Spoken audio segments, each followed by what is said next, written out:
नमस्कार, मैं हूं विजयश्री और स्वागत है आपका सियासत नगरी में।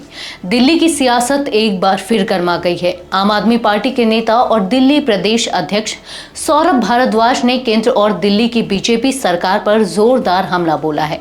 सौरभ ने सीधे आरोप लगाए हैं कि बीजेपी सत्ता में आते ही गरीबों की झुग्गियों पर बुलडोजर चला रही है और अदालत के आदेशों की आड़ लेकर बेसहारा लोगों को उजाड़ रही है।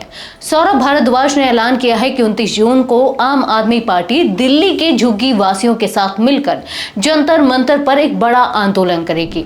इस धरने में आपके कई बड़े नेता शामिल होंगे और बीजेपी सरकार की सच्चाई जनता के सामने रखी जाएगी।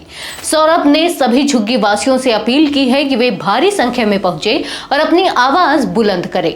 उन्होंने दावा किया कि जिस तरह से दिल्ली में झुग्गियों को निशाना बनाया जा रहा है वह किसी प्रशासनिक प्रक्रिया का हिस्सा नहीं बल्कि एक राजनीतिक साजिश है। उन्होंने कहा, जब से दिल्ली में भाजपा की सरकार आई है, बवाना से लेकर मद्रासी कैंप तक एक एक कर झुग्गियां उजाड़ी जा रही हैं। सौरभ ने बवाना की उस झुग्गी का जिक्र किया जहां 1 माह पहले भीषण आग लगने से 2 मासूम बच्चों की जान चली गई थी। उन्होंने आरोप लगाया कि उसी समय पास ही मुख्यमंत्री और स्थानीय विधायक मन की बात कार्यक्रम में व्यस्त थे, लेकिन किसी ने पीड़ित परिवार से मिलने की जरूरत नहीं समझी। एक 4 साल का मासूम बच्चा कूलर में छिपकर जिंदा जल गया, लेकिन सत्ता मौन रही। बाद में उसी बस्ती में बुलडोजर चलवा दिए गए, न राहत मिली, न मुआवजा और न कोई जिम्मेदारी तय हुई।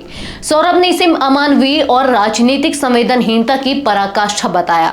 उन्होंने मद्रासी कैंप का हवाला देते हुए कहा कि बीजेपी सरकार ने जहां झुग्गी वहां मकान के कार्ड बंटवाए थे जिनमें मोदी जी की गारंटी का जिक्र था।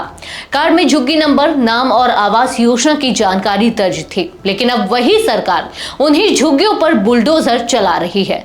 सौरभ भारद्वाज ने स्पष्ट कहा कि अब वक्त आ गया है कि झुग्गी वासी एकजुट होकर जवाब दे। बुलडोजर से साफ किया जाए। अभी 1 महीने पुरानी बात है, बवाना के रोहिणी सेक्टर 22 में एक झुग्गी झोपड़ी क्लस्टर था। इतवार को करीब 11 बजे, 11:30 बजे उसमें आग लग जाती है।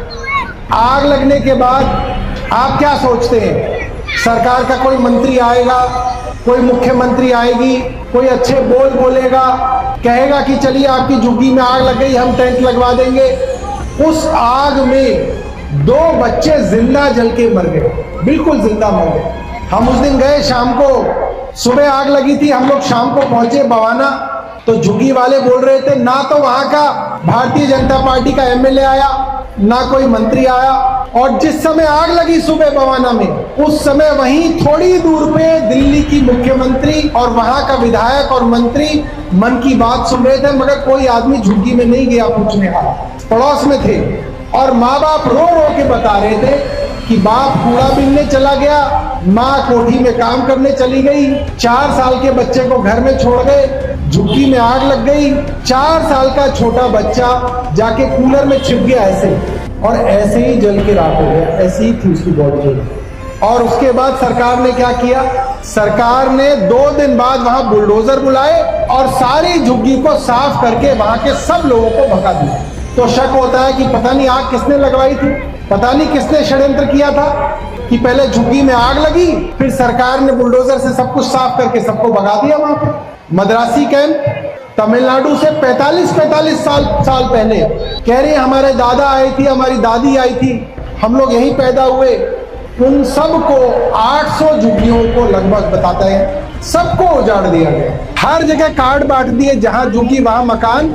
जहां मद्रासी कैंप में गया हुआ सबके पास कार्ड है, सब औरतों के पास कार्ड है, उनका नाम लिखा हुआ है, झुग्गी का नंबर लिखा हुआ है जहां झुग्गी वहां मकान, मोदी जी का वादा, मोदी जी की गारंटी। अब वक्त है हम सबको एक होना पड़ेगा। 29 जून रविवार सुबह 10 बजे सब लोग एक होके जंतर मंतर पर जाके अपनी आवाज उठाएं, ठीक है। उन्होंने आंदोलन को सिर्फ राजनीतिक नहीं बल्कि गरीबों की गरिमा और हक की लड़ाई बताया।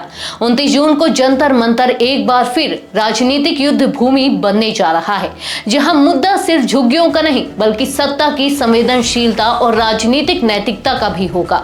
आज के लिए बस इतना ही। अगर आपके इलाके में कोई राजनीतिक लापरवाही, भ्रष्टाचार या जनहित से जुड़ी समस्या है तो चुप मत रहिए, अपनी शिकायत हमें भेजिए। सियासत नगरी आपकी आवाज को मंच देगा और जवाबदेही तय करेगा, क्योंकि अब हर सवाल होगा सीधा सत्ता से।